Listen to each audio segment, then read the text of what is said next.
Black Lives Matter white people and try to explain to them what the hell's going on real quick. John.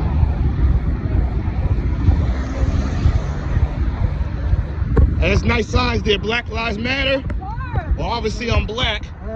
How you doing? Do you realize that the movement Black Lives Matter was designed to keep black people focused on off of the #1 issue in the black community? What do you think the #1 issue in our community is right now? Nope. Us killing each other. Right now, we kill over 8,000 of each other every single year, and we've done that for the past 30 years.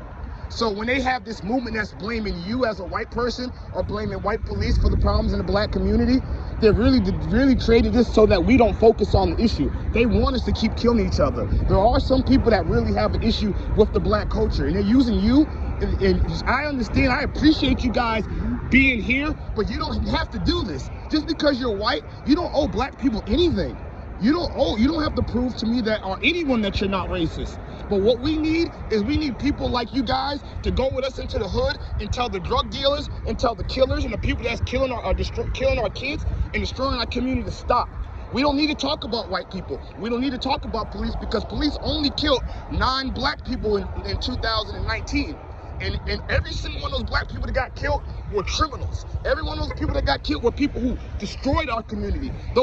George Floyd pulled a gun. He broke into a house looking for drugs and put a gun to a pregnant woman's stomach. That is someone that we can not have in our community, but yet we have made him a hero. And I just want to stop you guys, because I know I can tell my man he's out here in a wheelchair. I understand that you guys are passionate, but you are actually hurting black people by continuing to support a movement created by racists. George Soros is the one who funds Black Lives Matter, and George Soros is a Zionist Jew. And if you ever read the Talmud, if you go and Google the Talmud talks about how anyone other than a Jew is goyim. So if you're not a Jew, you're a piece of crap to George Soros, and so are us for black. And if you notice, all these white people coming in and doing all this, but no one's gonna go and talk about us killing each other. If we stop killing each other, businesses will want to be on our communities. We'll have a better emphasis on education and healthcare. But as long as we're focused on this, nothing's going to change. If you notice, ever since this started, the black on black crime has skyrocketed in every major city, including Louisville, where just yesterday there was 11 black on black shootings, and over the weekend 3 black people were killed by other black people while we're protesting. Okay, let me ask you this. Yes, sir. Do you believe that we have racial equality in this country? I sure do. I'm from Boston, Massachusetts, which, if you know anything about Boston, they have a deep racial history. They have busing, right? But guess what? I didn't have a mother. My mother drunk herself to death when I was 4. My father was in and out of jail most of my life. He did not raise me. My grandparents raised me in the hood. My best friend from my high school got killed. My best friend from my neighborhood got killed. But guess what? I made a choice to overcome all those things that were in my life and be successful. And I'm not special. I'm not, I don't deserve a prize. Any black person or any person could make the choice to do it. And I tell you what, I've dealt with racism before. I've dealt with racism before, but I also dealt with what I call niggerism. And what that means is I had to make it away from destructive black people in my neighborhood, on my street, before I even had a chance to interact with any white people for them to be racist. I live right down the street. I live in this area. I'm black, obviously. I absolutely have no problem whatsoever. I went to an all-black HBCU. I played Division I basketball, but prior to that, I also went to an all-white school. All right? At the all-white school, I didn't get treated any different than I got treated all-black school. So, I would say you're probably an exception. Everybody I grew up with would say the same thing. Think about what you said. You're telling me, the black man, that my story is the exception. Don't you think that is racist in itself? And I'm not calling you racist, but that thought process that I'm the exception is disrespectful to all the other black people that made it from the hood. The reality is most black people do succeed. It's only a small percentage that choose to commit crimes. And it's that small percentage that commit 50% of the crimes, while with 13% of the population. So yes, of course, black people that commit crimes are gonna have more instances with the police. Hey, I don't deal with the police. Why? I don't commit crimes. Easy, real easy. So I won't talk your ear off, but think about that. And before you come out here and do this, realize, and I know you don't mean it, but you are actually killing black lives by promoting this. If you really want to help us, get in the hood, get behind a movement that's for self-accountability and saying no to the killers and great drug dealers. Oh, I'm sorry, I didn't know you wanted to say something. I'm sorry. We're out here because it's where we live, but my mom works down in Portland in neighborhood house. Yep. You know, I know Portland. I know neighborhood house very well. She worked there for about 4 years now. Yep. We do a lot of work down there trying to end the cycle of poverty, because with the cycle of poverty, a lot of people turn to crime because there's not many options. Yep. So we are doing work down there too, but we're also, our point of being here, well, one, there's a pandemic, so there can be more distance out here. Yep, of course. And two, telling, because St. Matthew's is a very white area.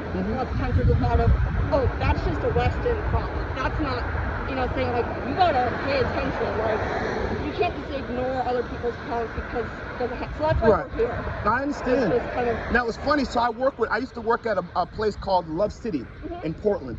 And I still work with some kids out there.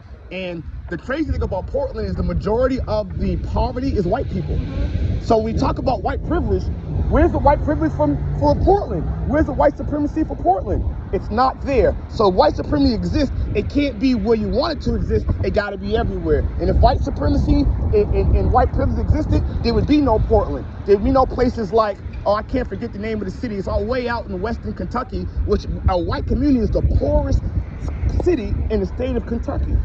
So this idea that poverty and white supremacy is false. Poverty doesn't make you pick up a gun and shoot somebody.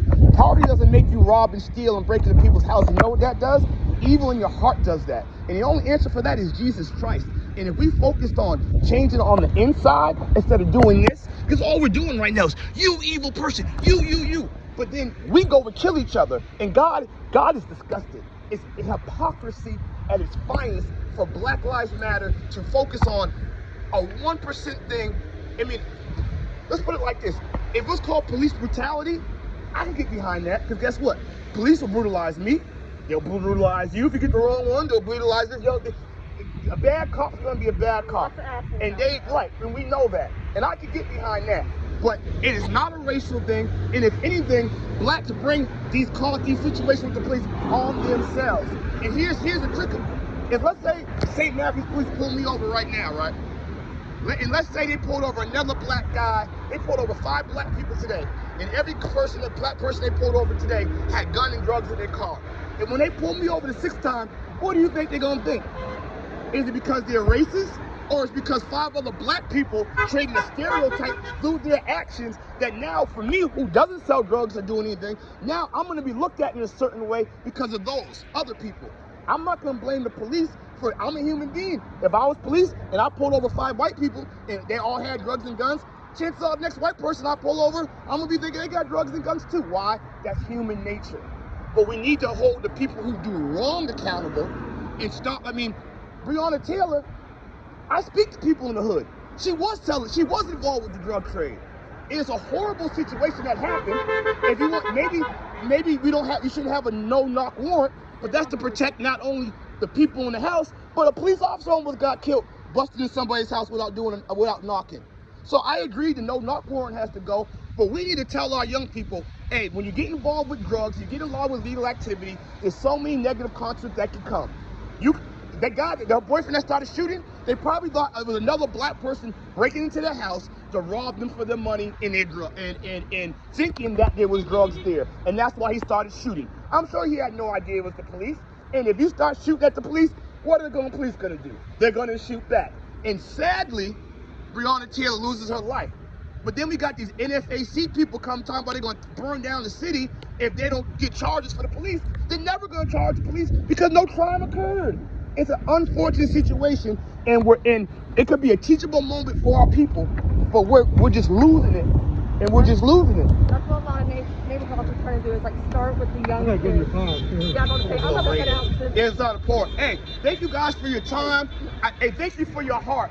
I know I'm being harsh, but I can see your heart. But please spread this word that I'm giving. We need black people. We don't need sympathy. We need self-accountability. Starting at a young age. Amen. That's what they Amen. want.